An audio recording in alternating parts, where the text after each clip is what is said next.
It's called the Benedictus, which is Latin for blessed, the first word of this song. Because that's what it actually is. It's a song that came pouring forth from the lips of Zechariah after a 9-month timeout had been imposed upon him.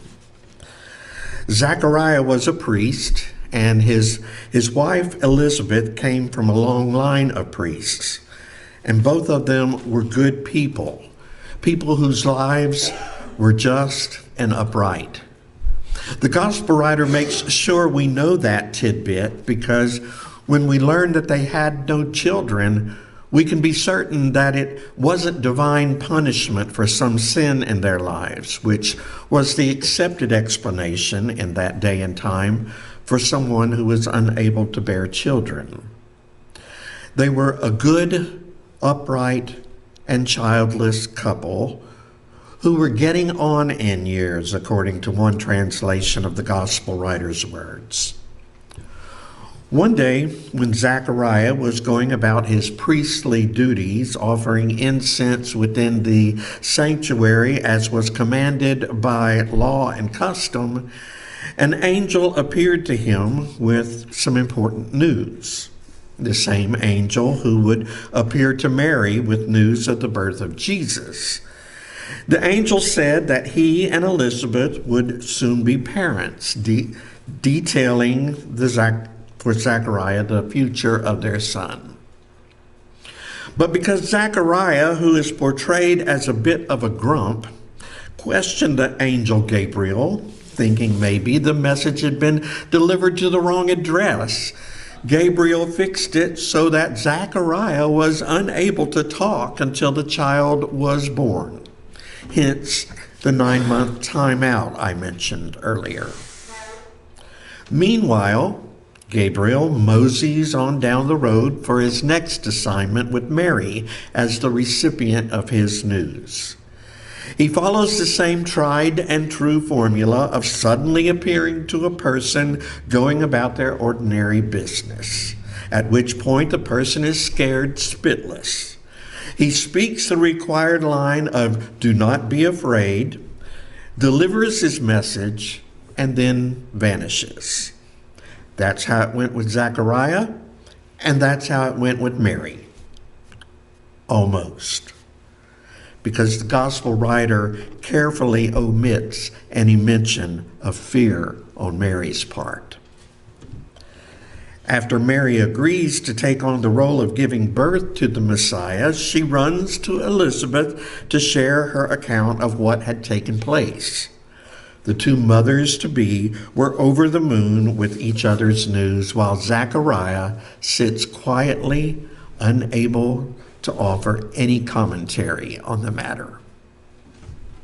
But he would have been able to hear Mary singing about God turning the world right side up in what has become known as the Magnificat. So when his tongue was finally loosed at the birth of his son John, this morning's song, which came tumbling from his mouth, was like a second verse to Mary's song.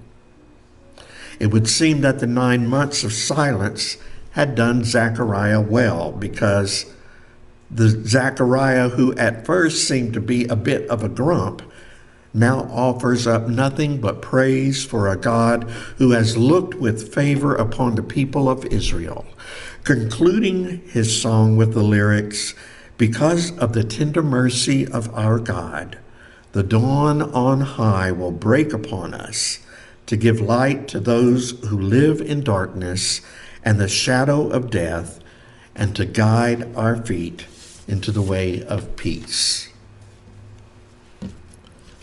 Silence can work wonders on a person if we allow it. I remember attending a silent retreat one weekend with some friends, not expecting anything to come from it except maybe some rest and relaxation. No cell phones were allowed.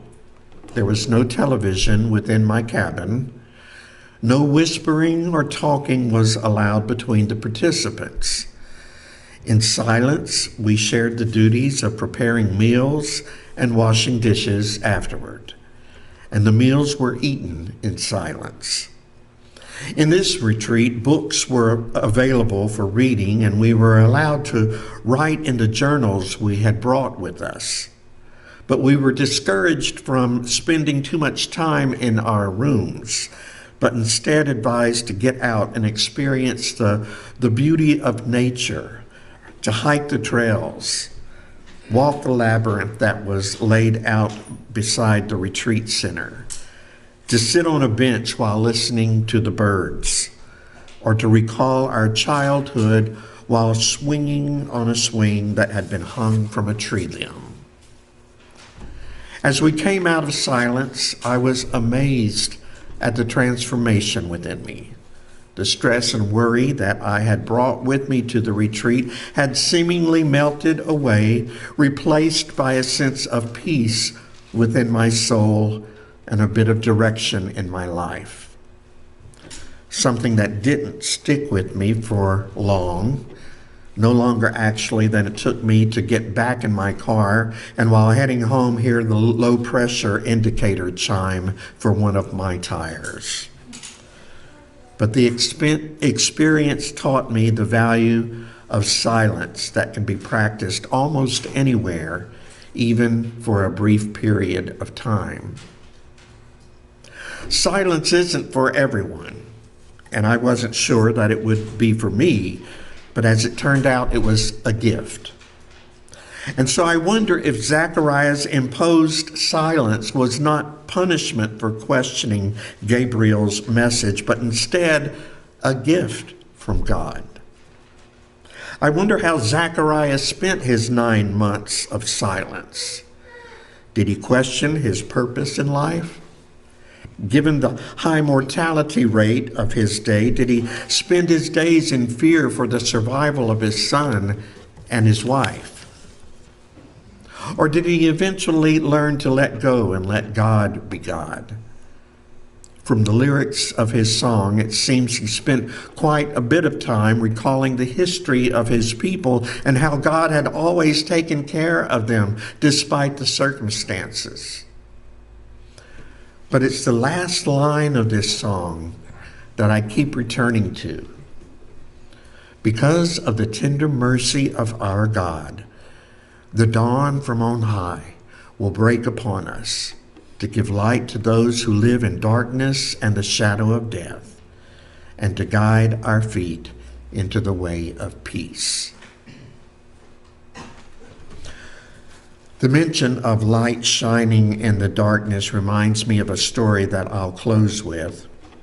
Robert Fulghum, probably best known for his book, All I Need to Know I Learned in Kindergarten, recalls a seminar he attended on Greek culture by the Greek philosopher, teacher, and politician Alexander Papaderos. At the end of the 2-week session, led by scholars, experts, and intellectuals, Papaderos himself closed the last meeting by asking the usual, "Are there any questions?" For a moment, there was silence. Then Fulghum asked, "Dr. Papaderos, what is the meaning of life?" Laughter filled the room, and people picked up their materials, preparing to go home. But Papaderos, taking the question seriously, raised his hand for silence. Looking intensely at Fulghum, he said, "I will answer your question."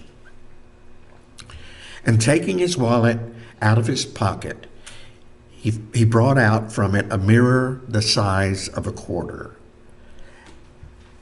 He told how, as a young boy, having grown up on a Greek island that had been invaded by the Nazis, he had found the small fragment of a mirror on the road where a German army motorcycle had been wrecked. By scratching it on a rock, he made the mirror round and began to play with it like a new toy. He was fascinated by its ability to reflect light into the darkest places. Papaderos then said, "As I grew older, I learned that reflecting light is not just a child's game. It's a metaphor for what I might do with my life.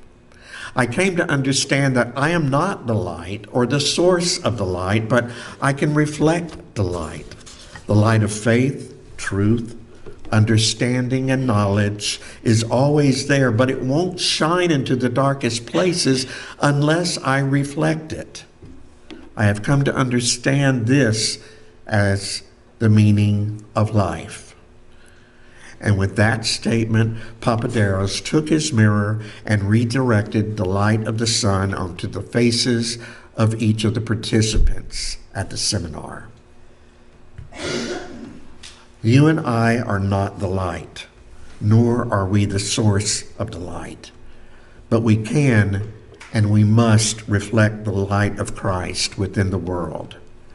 Our task, our responsibility, and our calling are to reflect the light of hope and peace into all the dark places of prejudice and hate by drawing upon the source of love and mercy.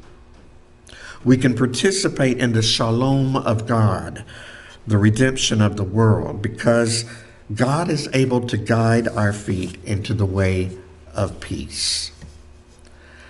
After 9 months of silence, that's the note on which Zechariah concluded his song. Whether or not we come to that realization through the path of silence doesn't really matter. What matters is that we understand our reason for being is to shine the light of God's peace into the shadows of fear and oppression. Amen.